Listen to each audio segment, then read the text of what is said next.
नमस्कार। दरभंगा में हुए सबसे बड़े दर्दनाक हादसे और 10 फरवरी की काली रात को जिस शख्स ने अंजाम दिया, जिस पे आरोप है शिव कुमार झा, उसकी गिरफ्तारी हो जाती है पिछले दिनों मधुबनी के सरायघाट से। और आज दरभंगा के एसएसपी ने जो प्रभारी हैं अशोक कुमार, उन्होंने प्रेस कॉन्फ्रेंस की है कि किस तरीके से उसकी गिरफ्तारी हुई है। और उन्होंने पत्रकारों के सवालों का जवाब दिया कि उसने किन लोगों का नाम लिया है और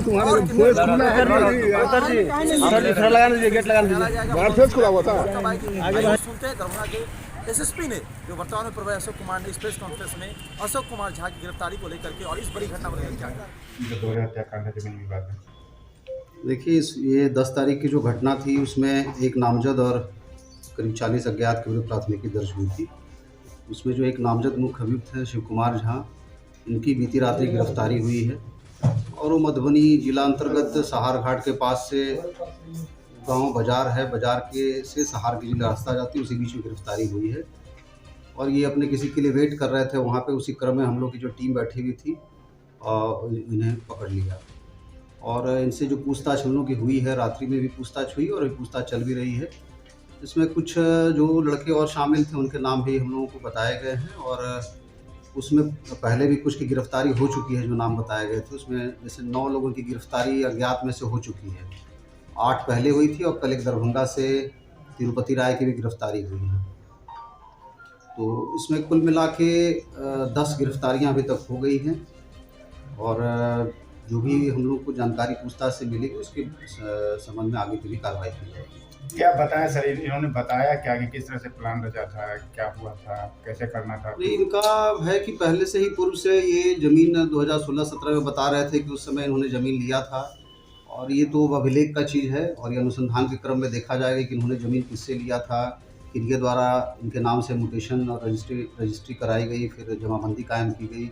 ये एक अनुसंधान का विषय है। घटना के दिन मौके वारदात पे थे क्या शिव कुमार झा?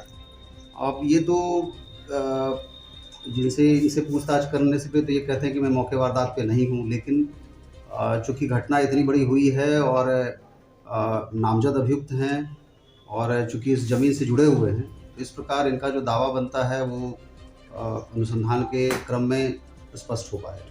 कितने और लोगों के नाम उन्होंने बताया, किन किन लोगों की संलिप्तता है उनके अनुसार? देखिए, जो बताए गए हैं वो अनुसंधान का विषय है। वो हम लोग चूँकि नाम डिस्क्लोज होने से फिर वो दिक्कत होगी अरेस्टिंग और कार्रवाई करने में। आगे की किस तरह की कार्रवाई होगी सर पूरे मसले पर? इसमें जो भी लोग हैं, जो भी चिन्हित हो जाते हैं, कुछ लोग और चिन्हित हुए हैं, तो सबकी गिरफ्तारी होगी आने वाले दिनों में। क्योंकि अक्सर इसमें हत्या हो गया है, तो कौन सा धारा पे चेंज होगा? जो पहले प्राथमिक हुई क्या क्या रहेगा? वो जो धाराएं पहले 307 के अंतर्गत कांड दर्ज हुए थे और तोड़फोड़ से हुई थी, अब 302 के अंतर्गत ये मामला अनुसंधानकर्ता ने न्यायालय में भी लगाया है। अच्छा सर, एक सवाल ये उठता है कि क्योंकि 2017 में ये ज़मीन को बेच दिया गया था और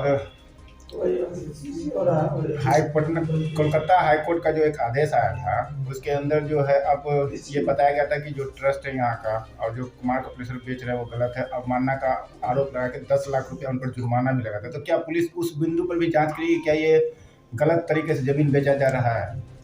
ये तो जो विक्टिम फैमिली है उनके तरफ से जो भी चीज़ें आएंगी खुल के बताया जाएगा और जो कायदे कानून है, नियम बने हुए हैं, उसके आलोक में भी हम लोग देखेंगे कि ये जो स्थानांतरण हुआ या बिक्री हुआ उसमें कहाँ तक सही था और कौन गलत किए हैं, ये सब चीज़ अनुसंधान का विषय है। लेकिन लगा सर पूछताछ में कि वो आरोपी को कहीं ना कहीं तकलीफ दुख है कि इतनी बड़ी घटना हो गई, या अभी भी जो इनकार कर रहे हैं घटना से? क्या देखिए, ये तो कहना मुश्किल है क्योंकि हम लोगों ने उस नज़रिए से पूछताछ किया नहीं है। हम लोगों ने एक अभियुक्त के नज़रिए से पूछताछ किया है कि इनकी संलिप्तता है।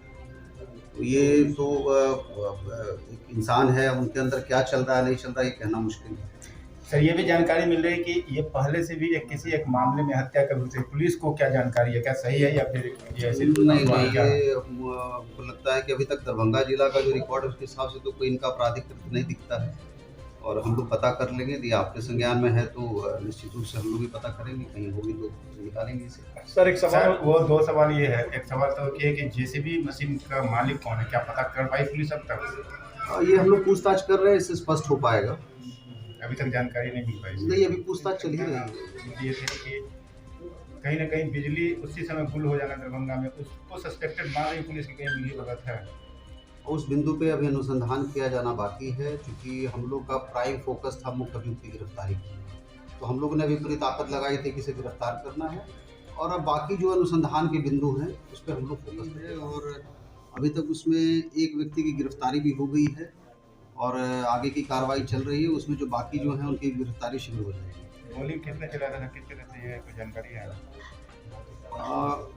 ये डिटेल मैं अभी आपको नहीं दे सकता हूँ, क्योंकि हम लोग की टीम टेक्निकल लगी हुई है और उसमें छापामारी चल रही है। मैं अपडेट यही कर सकता हूँ कि हमारी टीम ने अभी एक को पकड़ा है और जो बाकी बचे हैं उनकी भी गिरफ्तारी हो जाएगी। कारण कुछ पता चला सर? कारण वो सिर्फ वहाँ पे पीने खाने को लेके आपस में ही उनका था, विवाद था, चाय की दुकान पे बैठे और छोटे इशू को लेके दोनों ने अपना हम बड़े कि तुम बड़े इस बात को लेके लोगों ने फायरिंग की और एक खोखा भी वहाँ से मिला है। और जो भी लोग हैं वहाँ पे वो सब आपराधिक छवि के ही लड़के थे। उसमें हथियार बरामद हुई है क्या? नहीं, वहाँ पे सिर्फ खोखा ही मिला है।